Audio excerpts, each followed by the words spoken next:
Assalamualaikum warahmatullahi wabarakatuh.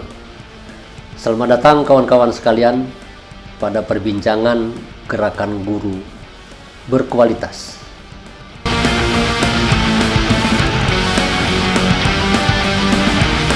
Seperti biasa, kita ingin berbincang-bincang dengan Bapak Profesor Dr.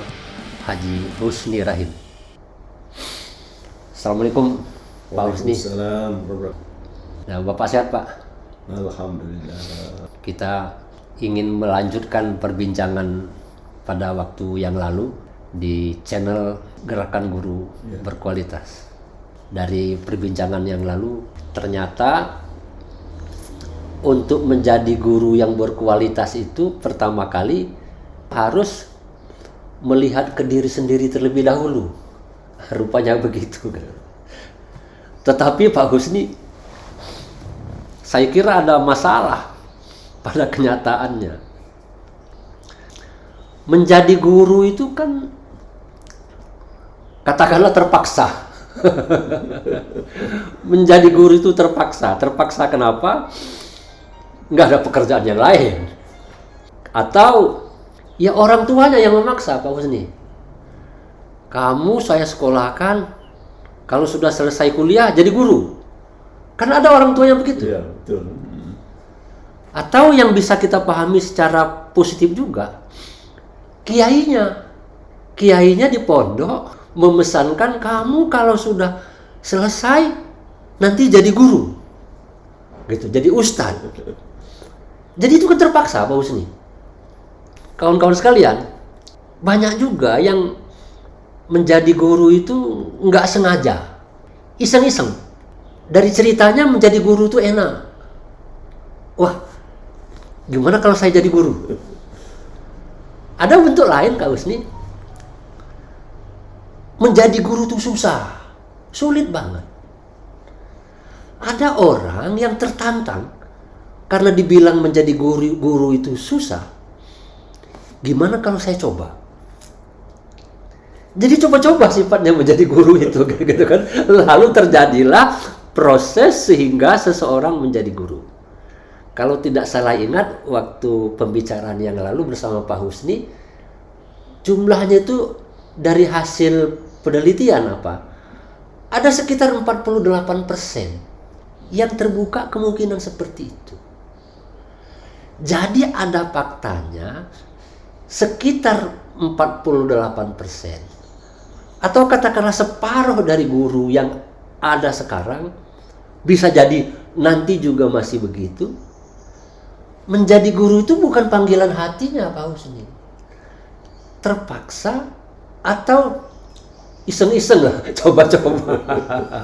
Menghadapi yang seperti ini bagaimana Pak Husni?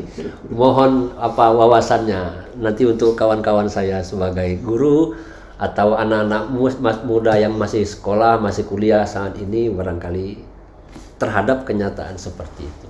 Ya, saya kira itu fakta yang sebenarnya. Jadi kalau yang diceritakan itu adalah kenyataan, ya, kenyataan bahwa menjadi guru itu banyak yang tidak sengaja jadi guru atau terpaksa jadi guru atau karena kondisi tertentu dia jadi guru. Saya ingat dengan mahasiswa saya di Tarbiyah ketika semester 2 saya mengajar ketika itu, maka saya tanya dengan mereka, fakultas Tarbiyah ini pilihan keberapa? Cukup banyak ketika itu yang angkat tangan, bukan pilihan pertama. Jadi pilihan pertama fakultas lain. Jadi Tarbiyah itu pilihan yang kedua, ada yang ketiga gitu kan gitu. Nah, karena itu maka saya menanamkan pada mereka, sekarang kamu sudah masuk di Tarbiyah. Di Tarbiyah itu adalah menjadi guru. Jadi kalau tadinya niatnya itu menjadi di pengusaha atau niatnya menjadi fakultas ekonomi atau fakultas psikologi, tapi sekarang dapatnya di Tarbiyah. Nah, ini yang harus dipahami. Jadi kalau melihat dari situ, di input guru sendiri itu sudah problem. Karena jadi yang masuk ke fakultas pendidikan tidak semua yang pilihan utama. Ini juga memberikan indikasi bahwa harusnya fakultas-fakultas yang keguruan itu harus memantapkan dulu mereka-mereka yang kuliah di fakultas itu, bahwa begitu bagusnya atau mulianya nanti mereka ini. Itu harus dilakukan, dan itu saya lakukan ketika saya lakukan. Saya ajak mereka dulu berpikir tadi. Jadi sama dengan yang tadi ditanyakan. Sekarang kamu masuk di fakultas tarbiyah atau tadi kamu sudah jadi guru, itu takdir bukan? Dia bilang takdir Pak, karena saya sudah berusaha kesana kemari, tapi dapatnya ini. Tapi bukan saya hanya pasrah diri, tapi saya sudah usaha tadi mau masuk fakultas ini atau sudah melamar pekerjaan selama di sini, tapi dapatnya ini. Dan saya bilang kalau dapatnya ini, itu dalam bahasa agama itu namanya takdir. Karena kita dalam bahasa agama ada qada dan qadar. Yang itu sudah malah menjadi rukun iman yang ke-6 kan? Itu anunya itu. Qadar qada itu adalah ketetapan Tuhan yang tidak bisa dirubah. Misalnya qada itu adalah tadi saya lahir ya tidak tahu ibu bapak saya siapa orangnya, tidak bisa memilih saya ingin anak bapak saya presiden, tidak bisa memilih, itu namanya qada. Sedangkan qadar itu adalah ketentuan yang kita terima setelah kita ada. Jadi di situ ada qadar, itu ada ukuran, ada ketentuan yang harus kita pakai untuk berusaha untuk dapatkan begitu. Nah jadi saya bilang dengan mereka, sekarang kamu sudah berada pada takdir. Qada itu adalah kata takdir tadi. Nah, kalau sudah pada takdir, ini yang harus kita pahami. Apakah kita setelah takdir, gimana kita menghadapi takdir ini? Saya bilang itu ada 3 model orang menghadapi takdir. Yang satu, model yang pasrah. Ya sudahlah, memang inilah nasib saya, gitu kan? Ya, itu nasib saya gitu. Ada yang tipe yang kedua mengatakan, saya ini sebenarnya memang tidak di sini, tapi terpaksa di sini.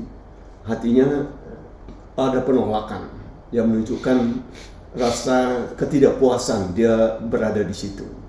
Ini tipe yang kedua. Sedangkan tipe yang ketiga, dia merasa, oh iya, saya sekarang sudah jadi guru. Ya. Kalau sudah jadi guru berarti saya harus sukses di sini. Nah kalau saya tidak sukses berarti saya nanti akan berada pada guru yang di bawah yang tidak mungkin berubah. Nah 3 tipe ini orang menghadapi ketika dia pada posisi takdir itu. Jadi ketika guru juga saya akan kepada mereka, kamu pada tipe yang mana? Tipe pasrah, tipe ya tidak merasa puas, ngomel, ngeluh, atau tipe yang merasa inilah yang diberikan Tuhan kepada saya. Jadi inilah yang diberikan Tuhan. Kalau sekalian memilih yang ketiga, berarti di situ ada sikap ridho, menerima ketentuan Tuhan ini. Iyalah, memang ini Tuhan rupanya memberi jalan saya kepada sini, ridho. Biasanya kalau ridho itu selalu diiringi dengan ikhlas, ya. Dia sudah, memang saya harus sampai di sini. Mungkin di sinilah nanti yang saya belum tahu apakah ada kebaikan yang lain. Ini kan pada posisi dia ridho dan ikhlas tadi. Ada kebaikan yang lain yang harus saya lakukan gini. Nah ini yang dianukan gini, jadi 3 sifat ini yang 3 tipe ini yang akan terjadi pada guru yang tadi Pak Tarmizi kemukakan itu. Tinggal kita anukan, setelah kita kelompokkan, baru kita ajak mereka berpikir, kamu mau masuk kelompok mana? Kelompok 1 pasrah, berarti ya sekedarnya jangan ngajar ya sekedarnya, yang penting udah saya dapat kerja gitu. Ya. Kelompok 2 ya kamu merasa terpaksa sehingga ngajar juga tidak ya merasa ada tidak nyaman gitu ngajarnya, ya sekedar ya gitu. Nah kelompok yang ketiga inilah yang mungkin membuat nanti kamu merasa bahwa saya sedang diberi oleh Tuhan sesuatu. Saya tidak tahu apakah di balik ini akan ada yang lebih besar lagi nanti, tapi saya harus syukuri ini. Ya, maka setelah tadi ridho, ikhlas, harus syukur. Disyukuri dulu lah, alhamdulillah masih ada kerjaan seperti ini. Kalau saya tidak kerja nganggur, tapi ini saya bisa jadi guru, masih ada uang masuk, walaupun mungkin jumlahnya tidak seperti yang saya bayangkan, tapi masih ada ini, alhamdulillah, syukur gitu.